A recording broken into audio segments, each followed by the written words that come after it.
बहुत तो बच्चे हमसे खिलाफ हो गए, कहते हैं महाराज जी हमारे तो मम्मी पापा को तुमने बाबा भाई बना दिया। मैं कहता हूं तो अपने स्टाफ की वृद्धि सभी लोग चाहते हैं तो हम चाह लें तो कौन सा गुनाह है। कथा सुनिए। मैंने कहा बेटा मम्मी पापा ज़्यादा भजन पूजा पाठ में लग गए हैं तो रोटी टाइम से नहीं मिलती है क्या? हाँ वो तो है, पहले 2 बजे मिलती थी, आजकल तो 9:30 बजे से पहले ही मिल जाती है।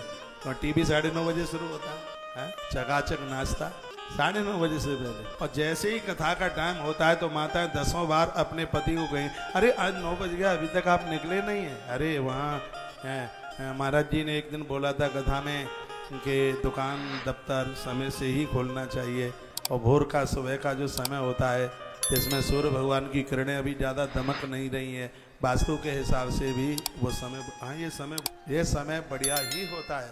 इस समय में आप सूर्य उदय के 2 घड़ी में, दोपहर में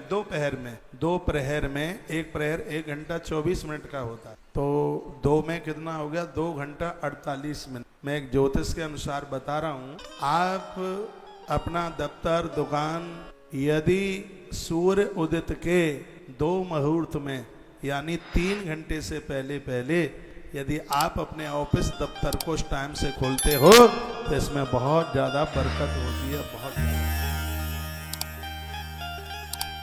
लगभग 6:15 बजे सूर्यदेव उदित हो, मान लिया जाए एक उदाहरण के तौर पर, तो 6:15 और 2 घंटा 50 मिनट 48-50 मिनट, तो लगभग वो भी टाइम 9 बजे का ही आवेगा।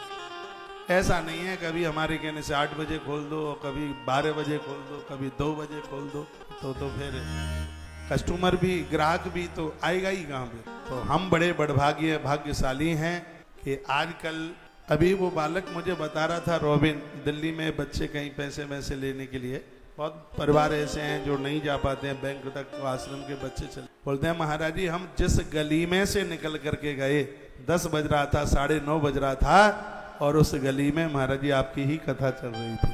दिल्ली की बात है, मेरा भाग्य है आपने पास कर दिया है। जिस वक्ता को आप पास कर दोगे उसे तो कोई फेल करने वाला ही कहाँ है, मेरा भाग्य। तो सनातन धर्म की ताकत है, ये मैं आपसे मांग रहा हूँ, हमें मांगे दे दीजिए, क्योंकि हम सनातन के प्रेमी हैं, सनातन के भक्त हैं, और अपने धर्म की पहली ताकत है भगवान की कथाएं सुनना, पुराणों को सुनना, वेदों को सुनना, ये पहली ताकत है, पहली शक्ति है ये सनातन धर्म की। सनातन धर्म धरना धरने से मजबूत नहीं होगा, सनातन धर्म अपने आप को बदलने से मजबूत होगा।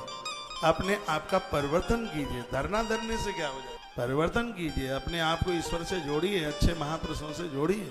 सनातन की पहली ताकत है कथाएं सुनिए, पुराण प्रवचन सुनिए, ये पहली ताकत है। और दूसरी ताकत क्या है? तस्य च ब्रह्म गो विप्रा तपो यज्ञ सदक्षिणा। सनातन धर्म की दूसरी शक्ति है जिसका नाम है गौ, गाय। गैया की सेवा कीजिए, गैया का दूध पीजिए। गैया को भूसा डालना, सेवा करना जितना पुण्य है, गौ माता का दूध पीना भी उतना ही पुण्य। जिस प्रकार से शराब पीना बहुत बड़ा पाप है, उसी प्रकार से गौ माता का दूध पीना बहुत बड़ा पुण्य है, ऐसा पद्म पुराण में लिखा है।